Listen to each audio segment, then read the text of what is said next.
Les idées nettes. Bienvenue dans ce nouvel épisode des idées nettes. Dis-moi qui tu es et je te dirai pour quel métier tu es fait. Trouver un job ou peut-être se reconvertir entraîne forcément de nombreuses questions. Pour peu que vous soyez tenté de trouver s'il existe le job idéal, un job qui correspondrait à la fois à votre personnalité, vos compétences, mais aussi à vos envies, un job dans lequel vous pourriez réussir et vous épanouir, eh bien, je vous invite à écouter dans son intégralité ce podcast sur jobradio.fr ou en téléchargeant notre appli Job Radio, programme disponible également sur l'ensemble des plateformes de diffusion de podcasts. Bonjour Nicolas Morel. Bonjour.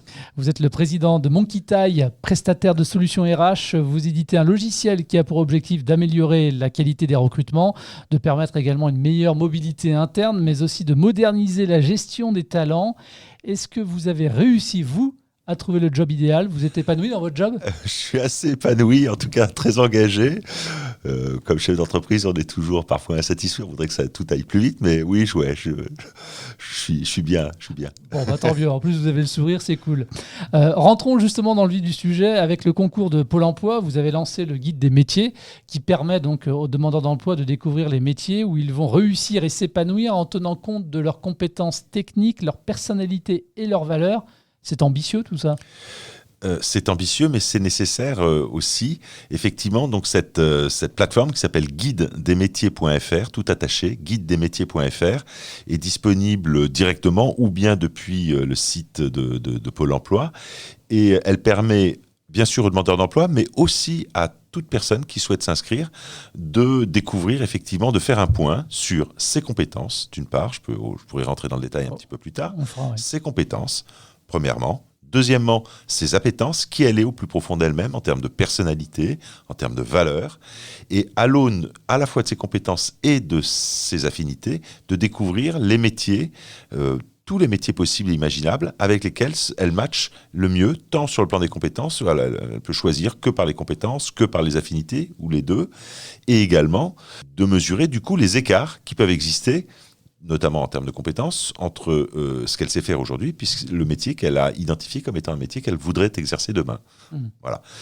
Et puis, bien sûr, il y a encore d'autres choses. Elle a accès à l'ensemble des offres de Pôle emploi sur cette plateforme, qui lui sont présentées à nouveau, bien entendu, par matching, entre ses compétences et ses affinités.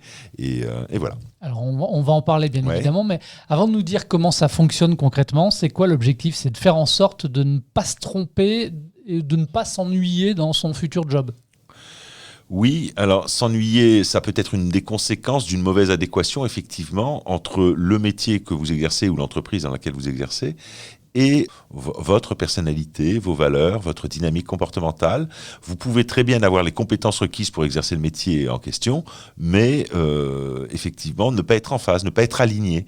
Notre objectif à nous, ce qu'on dit souvent à nos clients, qu'ils soient entreprises ou particuliers, c'est notre métier, c'est de faire en sorte que vous disiez le lundi matin, chic, c'est lundi, quand vous arrivez au bureau. Voilà. Et pas avec la boule au ventre. Et pas avec la boule au ventre, parce qu'on est tout simplement aligné, en phase entre ce qu'on est et ce qu'on fait. C'est ambitieux, nous y contribuons, voilà. Alors, compte tenu du contexte économique, parce qu'on ne peut pas ne pas l'évoquer, en cette période de pandémie mondiale, les offres d'emploi, elles se font plus rares, on peut le dire. La crise du coronavirus freine même l'entrée des jeunes sur le marché de l'emploi. Malgré tout, votre algorithme peut encore trouver des opportunités pour un jeune en quête d'un job idéal? Oui, tout à fait. Effectivement, alors là, on parle de génération sacrifiée dans certains milieux en parlant de ceux qui rentrent sur le marché de l'emploi dans cette période. C'est le cas de certains de mes enfants, donc je sais de quoi je parle. Et effectivement, il y a une chute des offres d'emploi où quand bien même les entreprises continuent à, entre guillemets, faire semblant parfois de recruter, comme par hasard, les processus de recrutement s'allongent, etc. En fait, ils gèrent un vivier et puis avec l'espoir de pouvoir le réactiver quand ça ira mieux. Donc c'est vrai que pour ces jeunes, c'est assez difficile en ce moment. Mais on voit notamment de la part des services publics, de Pôle emploi, des missions locales, des initiatives très fortes et de l'État, d'une façon plus générale, pour permettre l'embauche de cette génération de manière accélérée, facilitée. Et donc notre système à nous va permettre... Alors on a plusieurs offres. On a des offres orientées vers les cabinets de recrutement, une plateforme orientée vers les grandes entreprises pour faciliter et leur recrutement, mais également leur mobilité interne. Et puis une offre orientée vers des cabinets de conseil ou tout type d'organisation dans le domaine du repositionnement professionnel. Donc des gens qui ont en face d'eux parfois des jeunes, parfois des moins jeunes, parce que sur le plan du marché de l'emploi, les problèmes se situent aux deux extrêmes de la vie, pour les jeunes et pour les moins jeunes, ceux qui ont mon âge.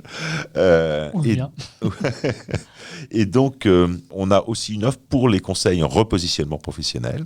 Et puis, à travers Guide des métiers, là, on a une plateforme, guidedesmétiers.fr, on a une plateforme qui est orientée uniquement sur les individus. Elle est gratuite pour eux-mêmes. Maintenant, ils sont seuls face à eux-mêmes sur cette plateforme. On a donc différentes possibilités. Alors, je parlais tout à l'heure d'algorithmes. Comment ça fonctionne concrètement, donc guidedesmétiers.fr ? Alors, dans guidedesmétiers.fr, il y a 3 temps. Le premier temps, c'est celui du bilan des compétences techniques. Qu'est-ce que je sais faire ? Donc là, on va, à partir du parcours professionnel du candidat, pouvoir lui remonter automatiquement l'ensemble des compétences techniques qu'il est supposé avoir acquises à travers ses expériences professionnelles. Si c'est un jeune, comme vous me le demandiez, et que ses expériences professionnelles sont relativement faibles, il a quand même parfois des formations, il a pu avoir des expériences extra-professionnelles dans des responsabilités associatives, des choses de cette nature. Tout cela, sans même qu'il le sache, il a parfois développé des compétences. Ces compétences, elles sont transférables, transversales, potentiellement, dans d'autres métiers de la vie, d'autres activités professionnelles.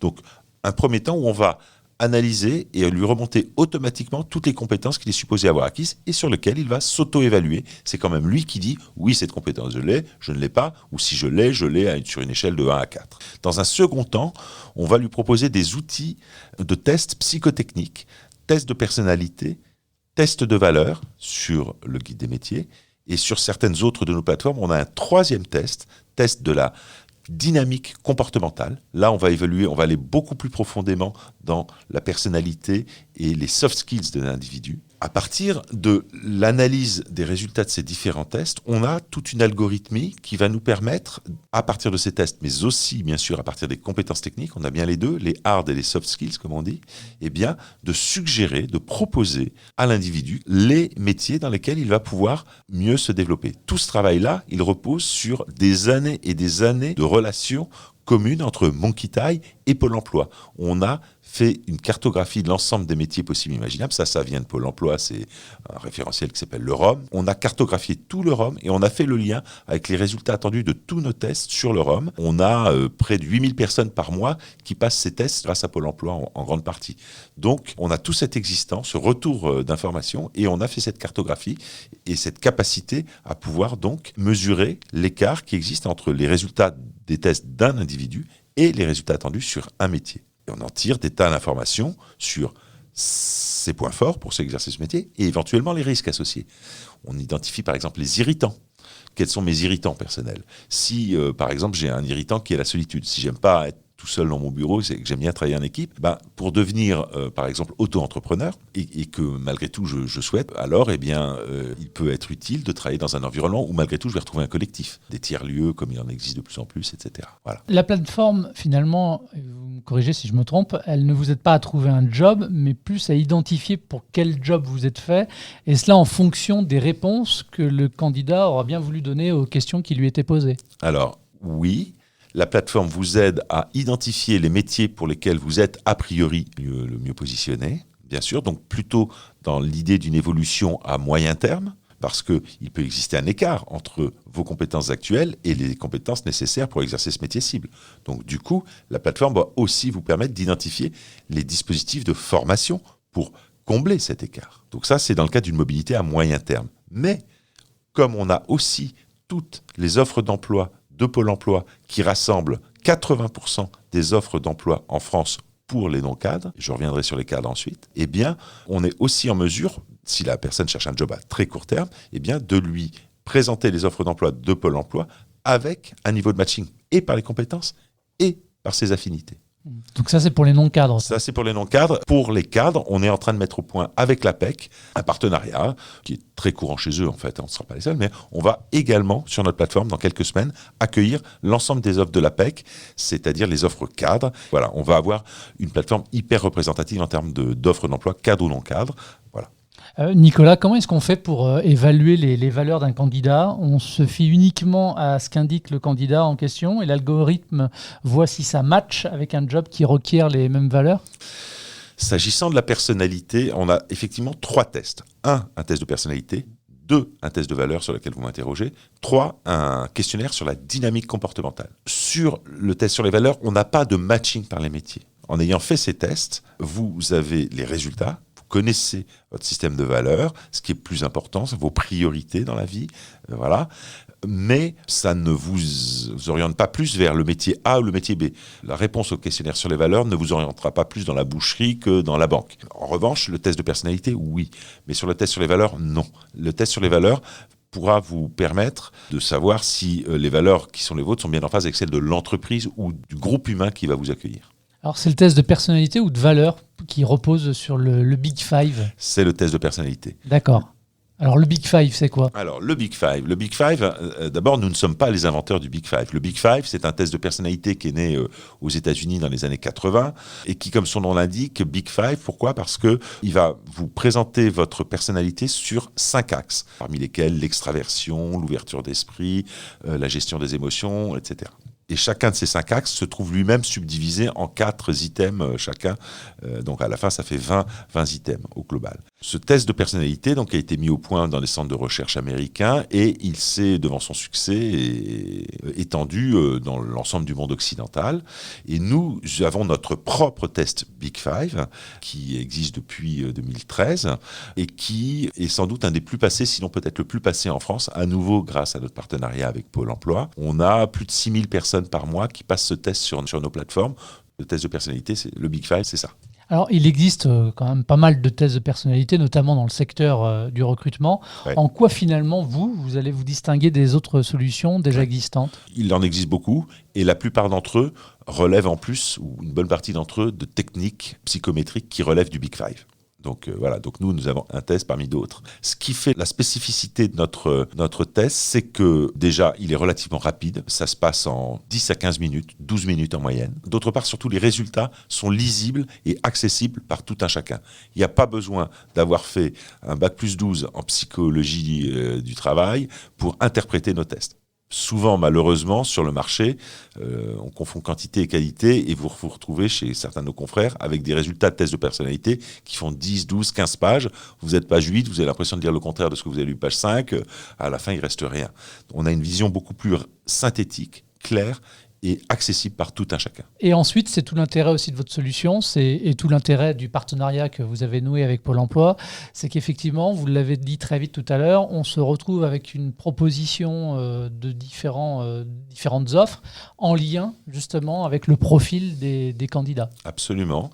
Je reviens sur cette idée de je construis mon parcours professionnel sur le moyen terme, j'identifie les métiers qui me correspondent, et puis si je suis très pressé, j'ai aussi accès aux offres d'emploi à court terme, celles qui sont disponibles pour demain matin, avec un matching de la même manière par les compétences et par les affinités. Est-ce qu'il faut être inscrit à Pôle emploi pour pouvoir profiter de vos solutions ? Alors, sachant que le guide des métiers n'est qu'une de nos solutions. En revanche, cette solution est accessible à chacun, qu'on soit inscrit à Pôle emploi ou non.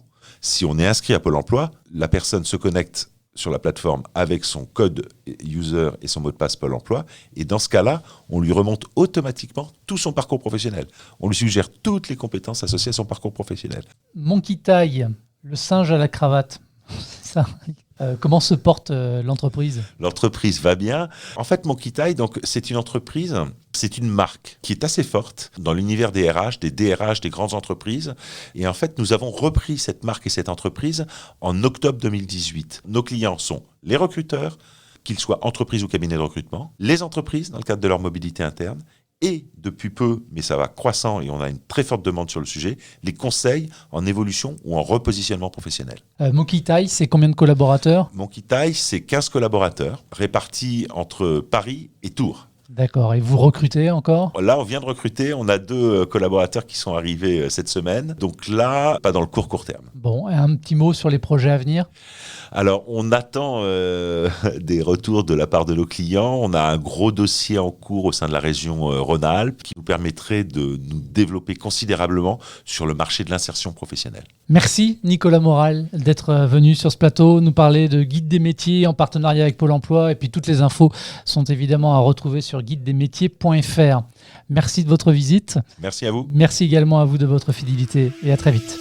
Tous les podcasts de Job Radio sont à réécouter sur l'application Job Radio et téléchargeables depuis toutes les plateformes de diffusion de podcasts.